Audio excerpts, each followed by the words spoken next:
Since we last talked, I have been doing almost nothing besides think about the border that's going to go on the unicorn quilt.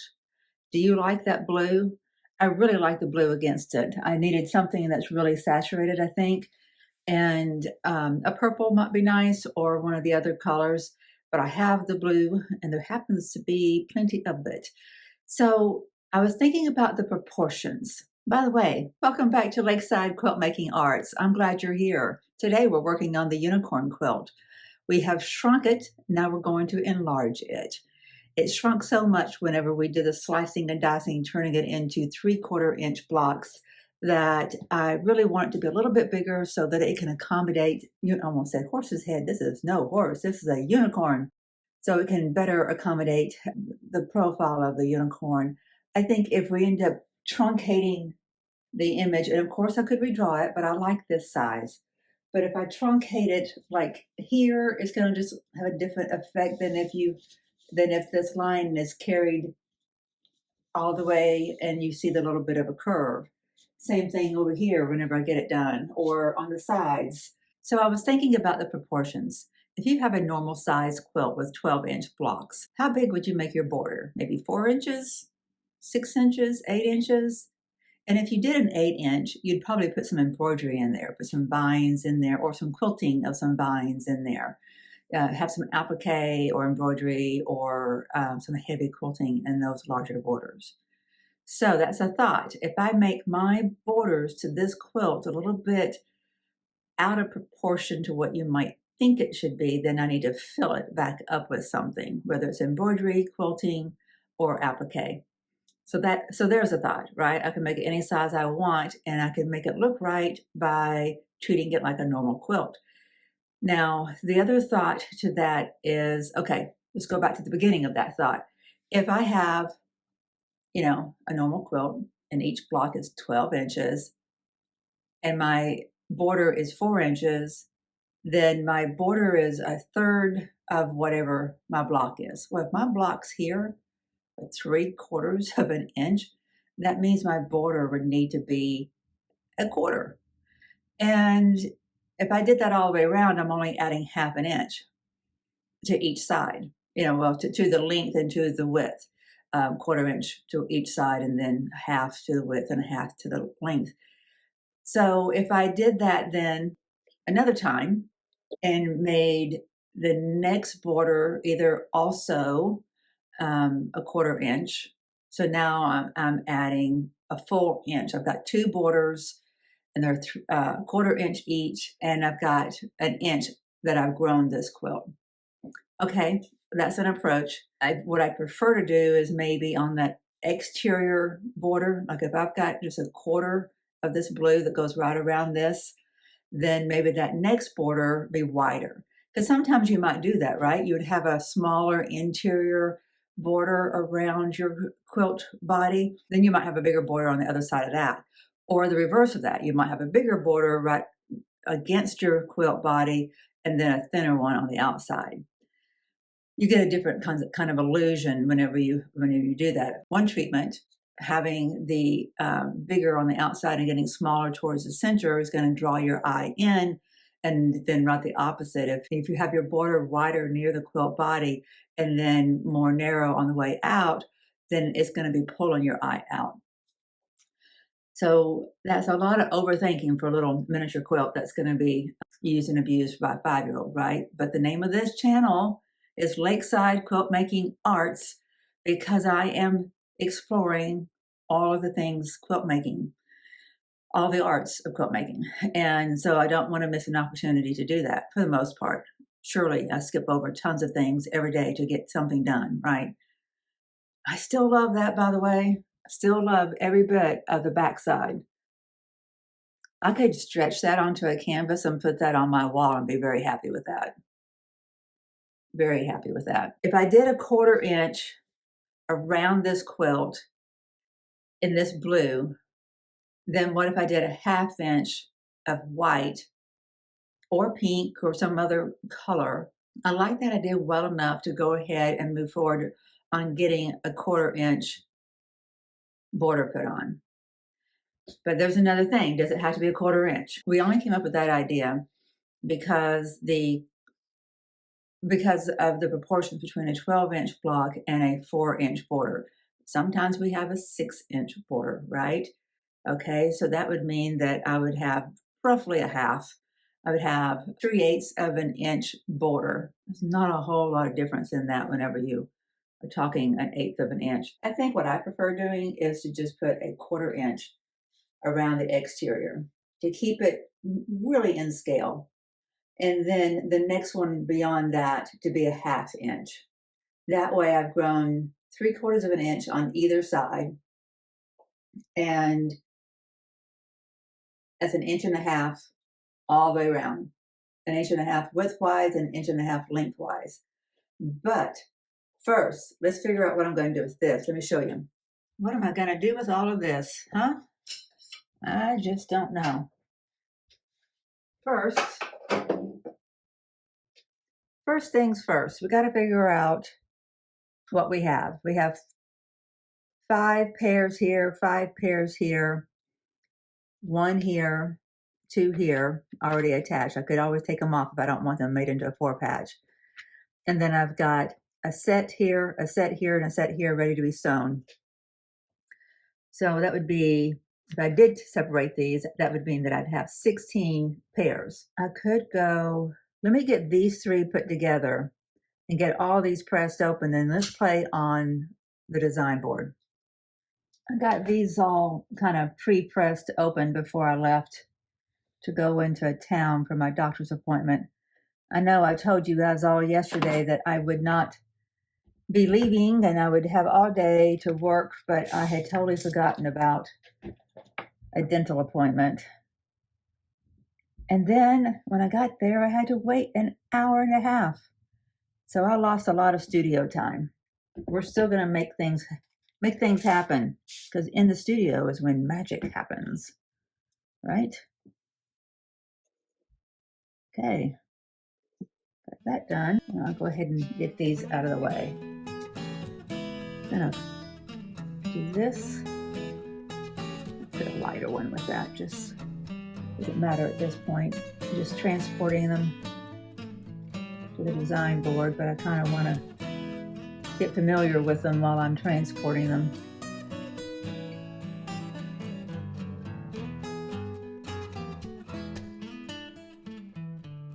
How many would I want to go all the way across? What did I say yesterday? 14 3/4 by 12 3/4? Okay, let's do some quilt math.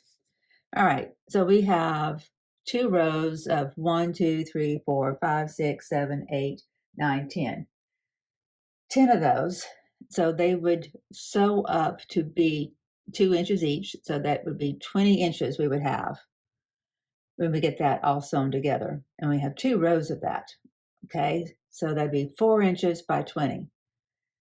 And that will give us 10 slices that we can make here. And we would lose half an inch with each slice and restitching. So that would take off 5 inches. So 5 inches from our 20 would leave us with 15, which is sufficient for the 14 3/4 that we need. That's our maximum. That's our length, though. We really need to be adding 1 row of length and 1 row of width. Okay, so if I did that, let's say that top row is for adding to our width. That's going to give me an entire width. And then, so I'm going to cut it this way. And I'm going to do the same thing. And I'm going to come back and I'm going to cut it this way. So then it becomes 3/4 inches to 3/4 inches. So I'd be gaining 1.5 inches on my width. And then same thing here. This is more than sufficient to do to add to the bottom of the quilt, so that we are adding to the height of our quilt. And how much did we need there? If we had 12 3/4, we need to be able to make sure that we have 13 inches when we're done. 1, 2, 3, 4, 5, 6, 7, 8. Let's see what happens if we have 8. That means we're going to have 1, 2, 3, 4, 5, 6, 7, 8 slices. That becomes 4 inches. So that would come down to 12 inches. So I would really technically need another one. So I might as well just do 2 full strips and then add them on. Let's do that and see what we have. All right, we've got both of our strips made. I know that this is not a fair comparison, but I just want to place them next to the existing quilt and see the difference once we do our slicing, dicing number on them. I'll change your perspective so you can see it square on. Hang on. It's kind of hard to see because there's so much color on this design board, but this is where I've added the strip. Goes basically 3.5 inches beyond the bottom, but that's considering the bottom of where I've just put this extra 2.5. So there's plenty to slice and dice. Let's get started on that.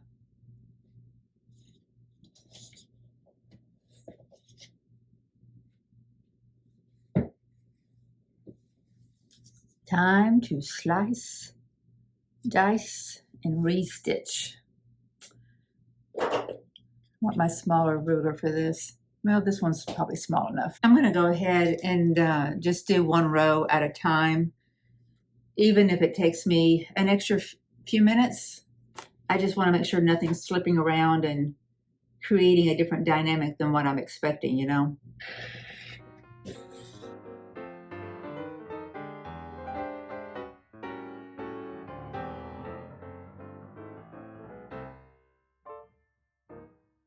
Okay, so on either side, there are pieces that are more than an inch.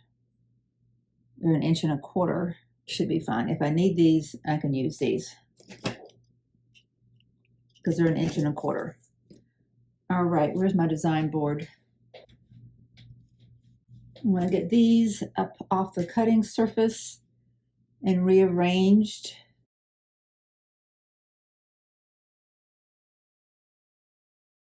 There, put that like that. Okay. Move that out of the way. Do some more slicing and dicing. It is so overcast, guys, and I have such bad light in here when I don't have natural light coming in, so I apologize for the bad lighting. I don't have any overhead lighting in this room. None. I guess it was meant to be like a sitting room or living room or something, and you just have side tables with lighting or something. I don't know, but it has no overhead. Need to figure out what I can do about adding quality lighting in here for more consistent and easier lighting for our videos. Turn that around so we can get 1 inch on the other side of that seam.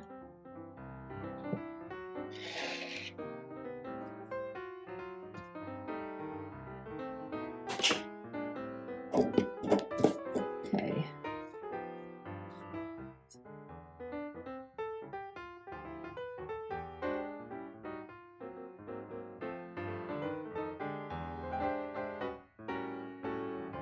Okay, that will work. Okay, I've got both my strips done. Okay, let's make room. Move over, Mr. Unicorn. That looks like that is the right length. Good to go on that one. What I didn't think about earlier was that this one needs to be wider than what this original quilt body is, because once I add this, it's going to be wider, right? So I'm going to go ahead and add some fabric to this one. Of course, this is going to shrink by 1/2 inch, so I don't need it to be that full length. Okay, so I'm going to add, this 1/2 inch too, so I need to add 2 inches worth of these 3/4 inch strips. I can do that. Hang on one momento. All right, this strip is done. I've added some other 3/4 inch strips to it. So now I can do the horizontal slicing, the dicing of my slicing and dicing efforts. See, I want to show you an oops. What I did not take into consideration, this has not been pressed yet, by the way, was that this row would get shrunk. One of the things that happened whenever I was cutting the original slicing and dicing that I was doing, the outside edge had the seam allowance in it. And I think that seam allowance got incorporated into a couple of places that I should have separated that out. I should have separated that outside edge or cleaned it up and made it the same length as everything else. So just making note of that for future reference. I'm going to iron this before I try to cut it. It's just so easy to make mistakes when you've got so many little pieces going on.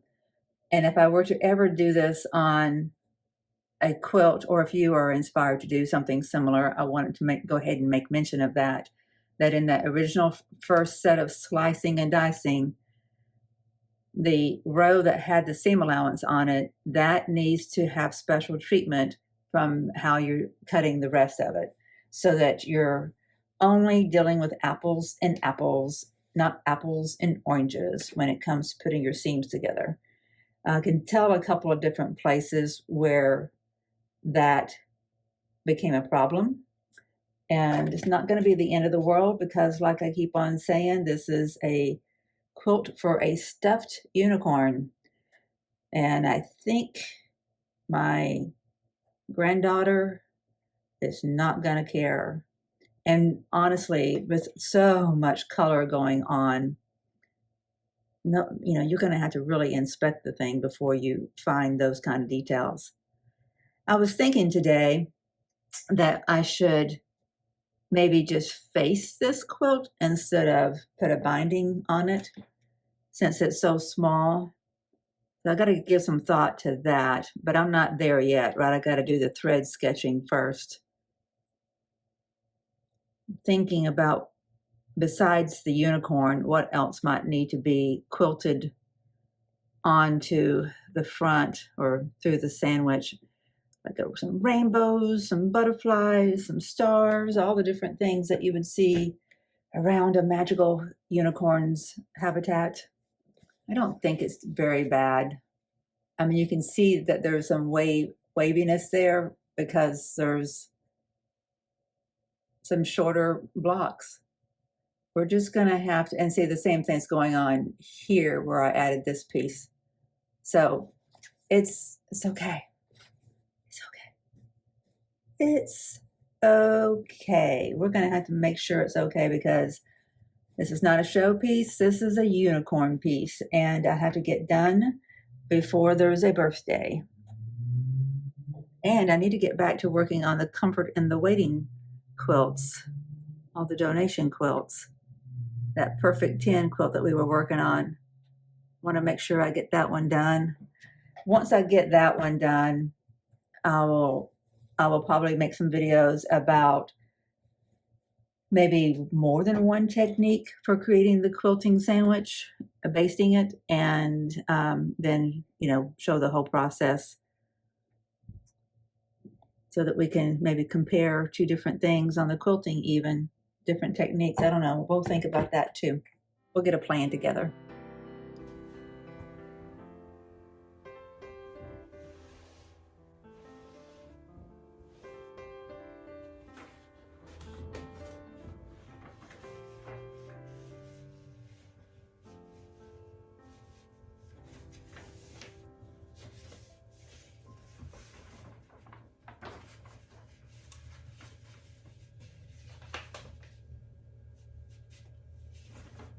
Well, as you saw, I got it up on the wall and I got it measured. I think we're at a good dimension to be able to accommodate our unicorn. But I think we'll be in much better shape once we add that border especially if we're not going to put a binding on and just face it.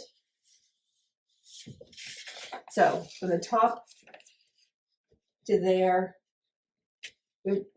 we're good. We're good height-wise.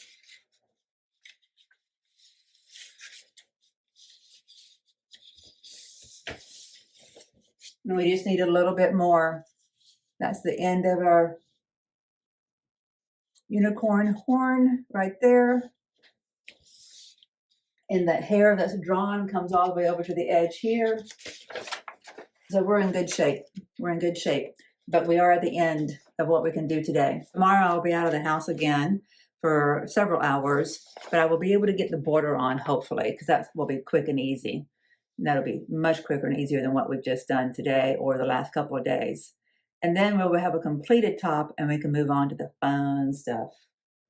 All right, my friends, have a great day. Thanks for being here. We'll see you soon. Bye-bye.